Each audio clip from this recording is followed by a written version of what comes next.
Are you ready for this week's Asking for My Dog Q&A? Hi, my name is Debbie with Rescue Dogs 101, where we guide humans in adopting and raising their perfect dog. Today I'm joined here with Bear. He's going to be my assistant. Say hi, Bear. Each week of 2020, I am choosing a question from a Rescue Dogs 101 community member.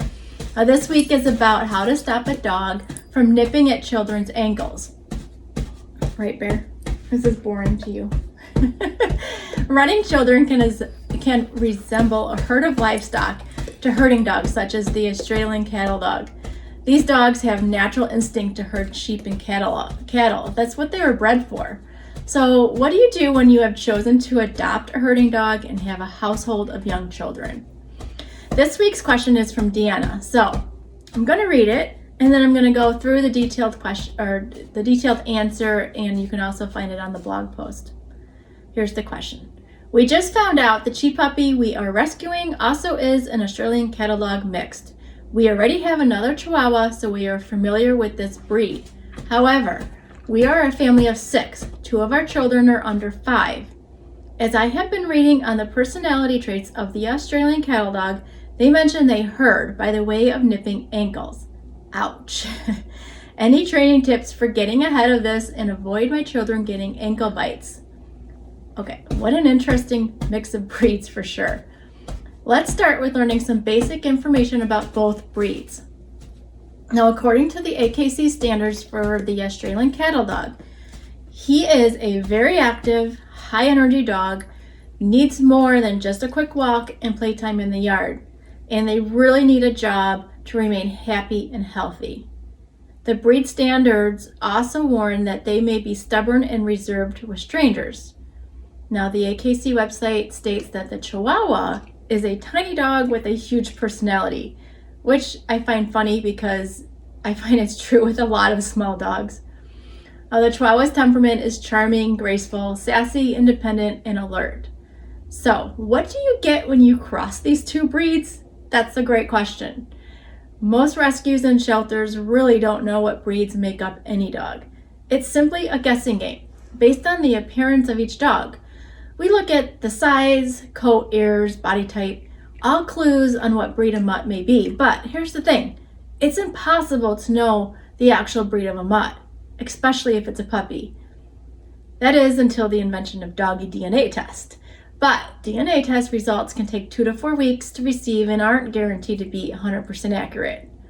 What I'm trying to warn you is that even if shelter thinks your dog is an Australian cattle dog Chihuahua mix, in reality, he may be neither. In fact, our Ginger is part Australian cattle dog among 4 other breeds. We did a DNA test on her. While she does have obvious herding tendencies, it is always aimed toward other dogs and not children, so we don't have that issue at home. But what I'm trying to say is that basically all mutts are unique. And when rescuing a dog, you'll have to be willing to adopt a mutt and not care about what breed he is, unless, of course, you're adopting a purebred dog. It's always going to be a guess.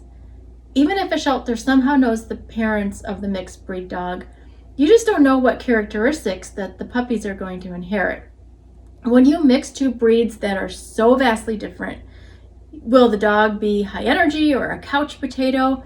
You're just not going to know until that dog becomes an adult and he's with you for several months. Now, predictability is why many prefer to get a dog from a reputable breeder. So when you get 2 purebred dogs, you know what you're getting. Now, okay, so to your initial question, how to avoid my children getting ankle bites? Number 1, exercise your dog.